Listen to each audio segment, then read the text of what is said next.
Liberty power plant ڈہرکی نے محکمہ آبپاشی کی جانب سے 60 ٹیوب ویلز کی لیز چارجز اور ایل ایف سی کے اضافی چارجز کو ناانصافی پر مبنی قرار دیتے ہوئے یہ چارجز ادا کرنے سے انکار کر دیا ہے۔ لبرٹی پاور پلانٹ کی جانب سے ایگزیکٹو انجینئر آبپاشی میرپور ماتھل کو خط لکھا ہے، جس میں کہا گیا کہ 1 جنوری 2024 سے 14 مارچ 2024 تک کے واٹر چارجز ادا کر دیے گئے ہیں۔ اپریل 2024 سے اپریل 2025 تک بل اس لیے ادا نہیں کیا گیا کیونکہ محکمہ آبپاشی نے ابھی تک بل نہیں بھیجا۔ خط میں کہا گیا کہ ٹیوب ویلز کی لیز چارجز کی مد میں 2 کروڑ روپے اور ایل ایف سی کے اضافی چارجز کی مد میں 23 لاکھ روپے طلب کرنا ناانصافی ہے۔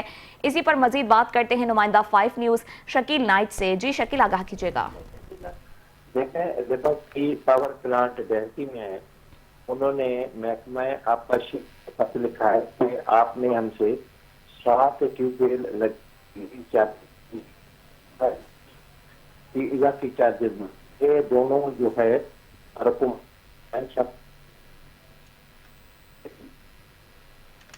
پلانٹ کی جانب سے انجینئر آبپاشی کو خط لکھا گیا، جس میں پورے تعلیمات کی تفصیلات لکھی گئی ہیں، جس میں کہا گیا کہ کچھ دیر کے لیے